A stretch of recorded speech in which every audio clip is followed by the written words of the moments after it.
Ladies and gentlemen, we are back here at the countout, and this I will now continue my results and reviews from Night of Champions. Only 3 matches left to talk about. Next match I'm gonna, review, and this is gonna be the Divas match. Now, a lot of the smarks, a lot of the really really passionate pro wrestling fans, most of them grown men, were really upset about Nikki Bella being the longest reigning Divas champion. And it's obvious why they did it. Obviously with AJ Lee's relation to CM Punk.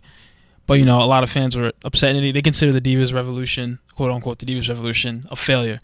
But it wasn't really a failure, in my opinion. It was just more delayed.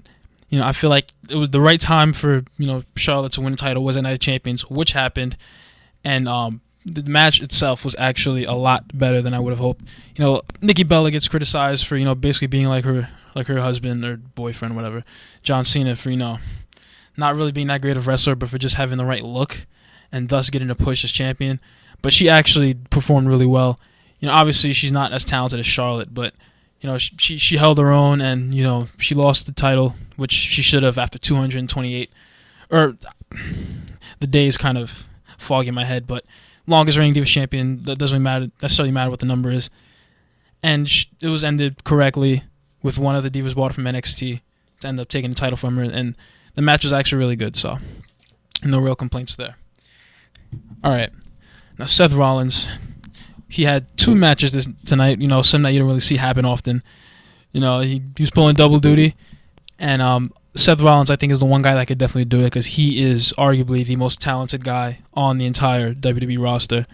And the first match I'm going to talk about is the match with the United States Championship match against John Cena.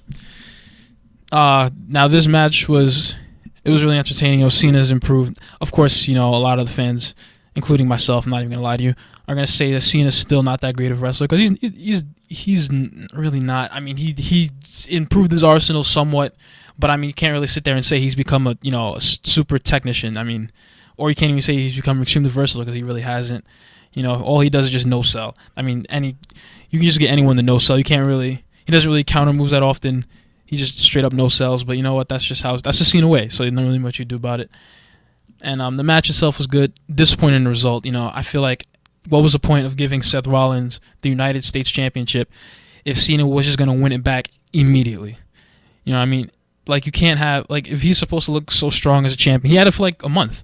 He won it at SummerSlam with the help of former Daily Show host Jon Stewart, with obviously the referee not looking, and he won the title from Cena, and he was he had 2 titles at once. The first person to ever hold the WWE Championship and United States Championship at the same time. And I feel like he should have had both titles longer to solidify himself as a legit champion, as a legit superstar. A guy who will one day be in the Hall of Fame. Now, of course, it's a little early to be saying that, but Seth Rollins definitely is. If he doesn't become one of the greatest of all time, it will not be because of a lack of talent. That's a fact. It will just mostly be because of bad booking like this, have him win the title and lose it a month later against Cena, not defending against anyone except Cena. It doesn't really do much for him. Cena ended up, winning it again. Fans are sick and tired of seeing Cena, in the main event picture. And this is something that really gets me going. And I'm not the only one.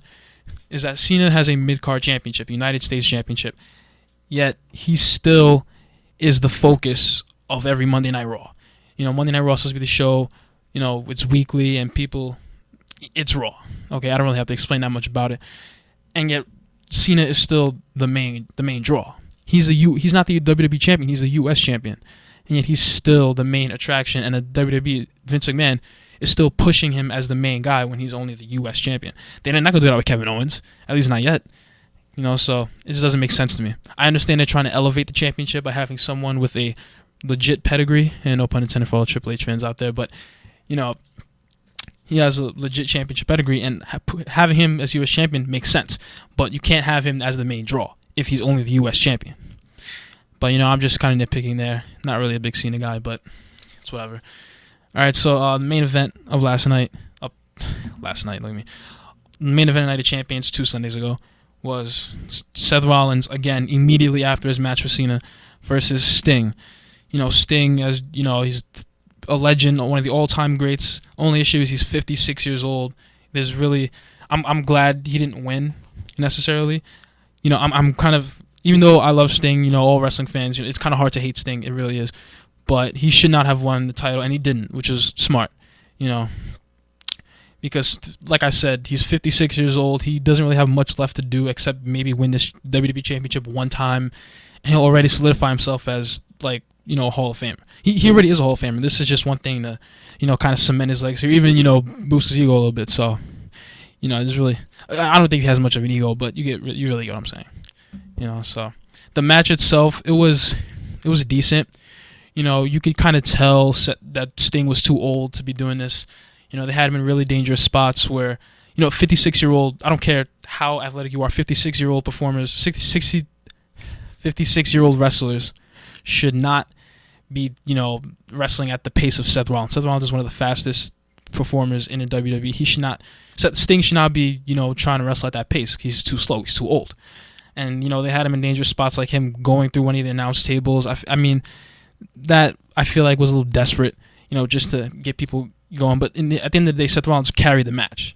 He really did, So I think, and also another thing that I have to mention, Sting is actually injured. It's a legit injury. It's not something that's in kayfabe. Kayfabe is the storyline that's enacted in wrestling. It's basically like the character or what's going on in the ring. Outside the ring, kayfabe is gone because they're just real people, but that's really what kayfabe is, in case you don't know. So it's not like a kayfabe injury or a storyline injury. No, he has a legitimate injury.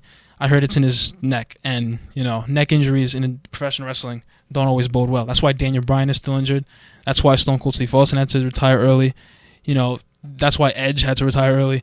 So neck injuries are no joke. And this thing is 56 years old, as I mentioned about 3 or 4 times. So, I feel like this is Sting should only compete in one more match, if he competes in any more at all. And then that should be it, because Sting's days are numbered, and his day might be up. So... so there's that, and I'm not even done. So Sting lost cleanly in a roll-up because he was injured. He couldn't really take a pedigree, and so Rollins retained, which was good, build him up as a legit champion. And then a whole bunch of booking madness that you usually expect in, late WCW or Attitude Era Raw in the late 90s, early 2000s. You had Sheamus, the winner of the Money in the Bank briefcase. He's Mr. Money in the Bank, as you'd call it. He was going to cash in on Seth Rollins, who just fought 2 matches, lost one, lost the other one, basically 2 wars. And, he was going to cash in right there and become the WWE champion. And then out of nowhere, Randy Orton pun, but out of nowhere, Kane came out. And now people were used to Kane recently as being this guy who would wear a suit, who was all corporate, and he didn't have any, there's nothing intimidating about him. He was just like a guy. And then Kane came back with the mask and with all the wrestling attire with the fire and everything. It was pretty cool. Now, I don't really like the Kane mask he used now. The one he used in the late 90s was way better, of course, but, you got to really accept what it is, because you just got to accept what it is. And so what Kane did was he came out, he chokeslammed Sheamus, and he chokeslammed Seth Rollins, and then, so after he did that, the show ended like that. And, he lit the ring post on fire like he usually does every time he comes out, and that was that. So what did I think of Night of Champions overall? Night of Champions was okay. I feel like, there were so many people, it kind of felt like an Attitude Era pay-per-view where you see so many guys like, the Dudley Boys, Chris Jericho, Kane. You'd see all these guys, that you're used to seeing in the late 90s, early 2000s. They're out here, on the pay-per-view, so it's like, and Sting, except he was in WCW at that time. And so it's almost like a whole bunch of, elderly people just in matches. Well, Kane was in the match, but they were heavily involved within the show. So it was an okay pay-per-view. I didn't really expect anything great from it. I was really more excited about Chris Jericho coming back. He's one of my all-time favorites, so that was a good thing. I didn't like the way it ended, but, I didn't like the way Jericho's match ended. But, gotta take the goods with the bads. So now I'm going to move on to...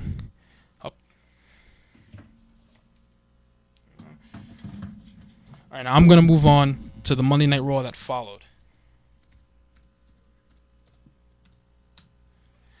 So, one of the first things in Monday Night Raw was basically an impromptu match between the Wyatts and Roman Reigns and Dean Ambrose, as mentioned before. Now, there was no referee, no bell rang, nothing. They just went at it, you know. And it was 3-on-2. You know, that was the whole reason behind it. You know, the Wyatt family had 3 people. Dean and Roman Reigns were a team. You know, they were like, you know, brothers. And they were outnumbered. It was clear. And now people expected, maybe not Jericho to come out, but if he did come out, he would probably be involved somehow since he came back in Night of Champions. But out came Randy Orton. And that kind of mystified me because, you know, it's previously rumored that Randy Orton was going to be written off of TV like for a long time, and he's only missed a week. You know, so it was kind of strange seeing Randy Orton back so soon. All right. Okay, so then another interesting thing I want to talk about. As a matter of fact, we're going to take a break, and I'm going to talk about the best and worst things of the week. So stay tuned.